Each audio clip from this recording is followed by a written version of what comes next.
It began on a night as still and suffocating as a closed coffin. The power had flickered out hours before, leaving the building shrouded in darkness. I had settled into bed, the silence around me thick enough to touch, when I first heard it, a faint, delicate sobbing that drifted through the paper-thin walls of my apartment. At first, I dismissed it as a trick of my tired mind or the result of living in an aging building. This place wasn't unfamiliar with odd noises, pipes groaning in the walls, floorboards creaking as if they carried unseen steps. But this sound was different, human, fragile, a child's cry. Pulling my blanket tighter, I strained to listen. The sobs grew clearer, tinged with a heartbreak so profound it made my chest ache. The sound came from the unit next door, apartment 3B. The thought stopped me cold. Apartment 3B had been vacant for months. The previous tenants had moved out without much fanfare. Since then, the landlord had left it sealed, citing some vague structural issues. No lights ever flickered behind its windows, and no footsteps ever sounded from its creaky floorboards. The crying continued, a rhythmic cadence of despair that prickled the hairs on my arms. My mind raced with possibilities. Was a child locked in there? Had someone broken in?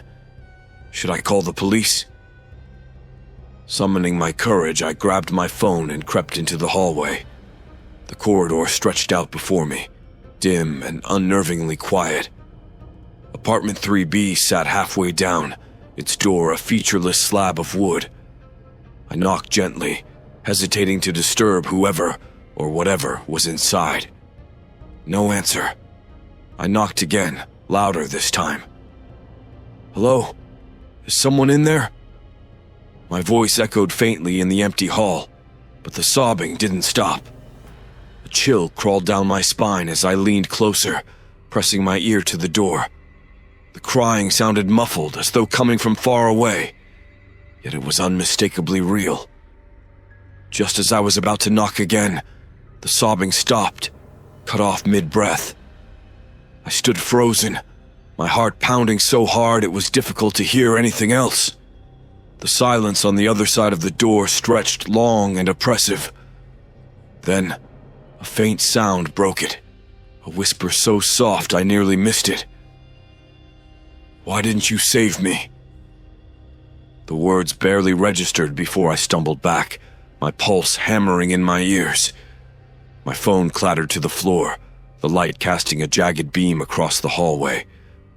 When I bent to pick it up, the corridor was empty again, as if nothing had ever been there. But something was there. Something I couldn't explain. I hurried back to my apartment and bolted the door.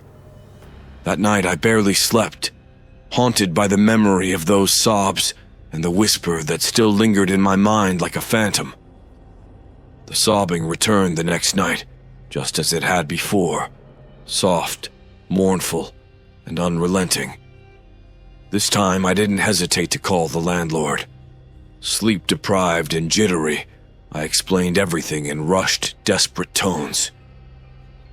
"Look," he said after a long pause, his voice clipped and impatient. "There's no one in that unit. It's been sealed for months. It's probably the pipes, or maybe you're hearing someone from the building across the alley." I wasn't convinced, but I nodded along, ending the call as soon as I could. I couldn't shake the feeling that something about his tone wasn't dismissive. It was evasive. I decided to investigate further, starting with the building's history. A quick online search turned up nothing unusual. A standard apartment block built in the mid-20th century. No major incidents, no strange reputation. Frustrated, I almost gave up until I found a newspaper article buried deep in the archives. The headline chilled me. "Mother and child perish in apartment fire." According to the report, a blaze had engulfed apartment 3B 20 years ago, trapping a young mother and her daughter inside. Neighbors had tried to save them, but the flames spread too quickly. The article described the girl as 7 years old, with a love for her stuffed rabbit, which was recovered in the ashes. I read and reread the piece, my heart sinking further with each word. The date matched up. The apartment number matched up. Was it possible I was hearing an echo of that tragic night? Or worse, a lingering presence? That night, the crying began earlier than usual, as though daring me to intervene. Determined to get answers, I stood outside apartment 3B again. This time I noticed something I'd missed before. A faint smudge on the doorframe, almost like soot. My trembling fingers traced it, and a chill seeped into my skin. A faint knock sounded from the other side of the door, sharp and deliberate. It wasn't a child's sob this time. It was someone or something answering me. The knock froze me in place, my hand still resting on the soot-smudged doorframe. My instinct screamed at me to run, to retreat to the safety of my apartment, but some darker part of me refused to move. I couldn't shake the feeling that if I left, the crying would follow me, growing louder, more insistent, until I was driven mad by it. "Who's there?" I asked, my voice trembling. There was no reply, only silence so profound it pressed against my ears like cotton. Then, faintly, I heard it again. The soft sobbing, closer now, as if the child were standing just on the other side of the door. My pulse thundered in my ears as I reached for the doorknob. It was cold, unnaturally so, and refused to turn. "Please," I whispered. "Do you need help?" The sobbing stopped. A pause, heavy and foreboding, followed, and then came the whisper I had dreaded. "Why didn't you save me?" I stumbled back, gasping, as the air in the hallway seemed to shift. It grew colder, the shadows lengthening unnaturally, twisting into shapes that danced along the walls. I couldn't look away from the door. The soot smudge had spread, darkening the wood as though burned fingers were clawing their way through. The smell of charred wood and something sweeter, almost cloying, filled my nostrils. I didn't realize I was shaking until my phone vibrated in my pocket.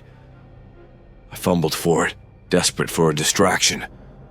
The caller ID showed Mrs. Albright, my elderly neighbor. Grateful for the lifeline, I answered immediately. "You shouldn't be out there," she said without preamble. Her voice was strained, her usually cheerful tone replaced by a trembling urgency. "Whatever you're hearing, it's not what you think it is. Just go back to your apartment. Lock the door. Pray, if you know how." "What do you mean?" I demanded, clutching the phone as I backed away from the door. "What's going on?" But she hung up, leaving only the sound of my shallow breathing and the oppressive quiet of the hallway. I turned to retreat, but as I took my first step, the sobbing began again, louder than before. This time, it wasn't confined to apartment 3B. It echoed down the hall, filling the space with a cacophony of heart-wrenching cries. I ran back to my apartment, slammed the door, and locked it. My hands were shaking so violently I could barely manage the deadbolt. I sank to the floor, staring at the crack beneath the door. Shadows flickered there, accompanied by the faint scent of smoke. The crying stopped abruptly, leaving only the dreadful silence. But it wasn't over. Not yet. I spent the next day in a haze, caught between fear and an obsessive need for answers. Mrs. Albright avoided me when I tried to ask her more, mumbling excuses before scurrying back into her apartment. I called the landlord again, but he didn't pick up. It felt as though I were the only one in the building who cared, or the only one willing to acknowledge it. By nightfall, the sobbing returned, as punctual as a nightmare. This time, I couldn't ignore it. My fear had evolved into something darker, a compulsion to confront whatever was tormenting me. Armed with a crowbar, a flashlight, and the growing conviction that this thing, Whatever it was, wouldn't let me rest until I acted. I approached apartment 3B. The air in the hallway was thick, almost suffocating, as though the building itself were holding its breath. The soot on the door had spread further, curling into the faint outline of a child's handprint. My flashlight flickered as I raised the crowbar and wedged it against the lock. It gave way with a sharp crack, and the door creaked open, revealing a darkness so deep it seemed alive. The stench of smoke and burned wood rolled out, nearly making me gag. I stepped inside, my flashlight casting a weak beam that barely pierced the gloom. The living room was empty, but the sobbing came from deeper within, drawing me toward the bedroom. As I walked, the floor beneath me groaned unnaturally, each step echoing like a drumbeat in a funeral march. The walls seemed to pulse with shadow, shapes that flickered and vanished before my eyes could focus on them. The bedroom door was ajar, revealing a room shrouded in soot and decay. A child's charred handprint marred the wall, its edges glowing faintly as if burned fresh. The sobbing stopped the moment I entered. "Hello?" I whispered, my voice barely audible over the sound of my own heartbeat. The door slammed shut behind me and the air grew icy. My flashlight flickered, then died, plunging me into darkness. For a moment, I was alone. Then the whisper came again, so close it felt like breath against my ear. "Why didn't you save me?" A shadow shifted in the corner of the room. It moved toward me, its form small but twisted, the outline of a child with blistered skin and hollow, sightless eyes. Flames flickered in the black voids of her gaze as she reached out, her voice rising in a scream of anguish. I stumbled backward, clutching for the door, but it wouldn't budge. The girl's figure loomed closer, her charred hand stretching toward me. And then I saw it, a soot-covered stuffed rabbit lying in the corner. The sight of the stuffed rabbit froze me in place. Its singed fabric, once a soft pink, was now mottled with ash, the seams stretched and worn as though it had been clutched desperately in tiny hands. It radiated a presence, something more tangible than the icy air or the oppressive shadows surrounding me. The child's shadowy form stood still for a moment, her head tilting unnaturally, as if she too had noticed the rabbit. I didn't know why, but I lunged for it. My hands shook as I picked it up, soot smearing my fingers. The air around me seemed to shift, the suffocating darkness rippling like disturbed water. Behind me, the girl's sobbing returned, low and guttural, punctuated by sharp gasps of anguish. "I didn't mean to leave you," I whispered, unsure if the words were for her or for my own trembling conscience. I turned to face the child, clutching the rabbit like a talisman. She was closer now, her form flickering like a flame about to extinguish. The sight of her up close was more terrible than I had imagined. Her charred skin glistened, her fingers twisted as though melted by fire. She reached out again, her voice breaking into a piercing wail. "Why didn't you save me?" The walls around us groaned as if the building itself were buckling under her grief. Smoke began to fill the room, choking me with its acrid scent. Flames licked at the edges of the walls, flickering in and out of existence like a memory fighting to be seen. My vision blurred, but I held the rabbit out to her, my voice rising over the roar of phantom fire.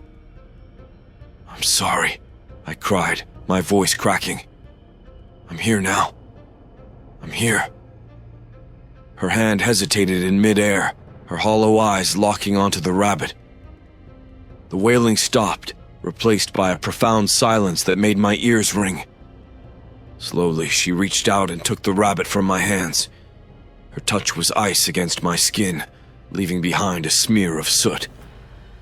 The fire around us dimmed, the oppressive heat dissipating. The girl's figure seemed to soften, the jagged edges of her form smoothing into something more human, her hollow eyes filled with something I couldn't name. Relief, perhaps, or resignation. She hugged the rabbit to her chest, her small body trembling. "Thank you," she whispered, her voice soft and childlike now, free of the rage that had haunted it.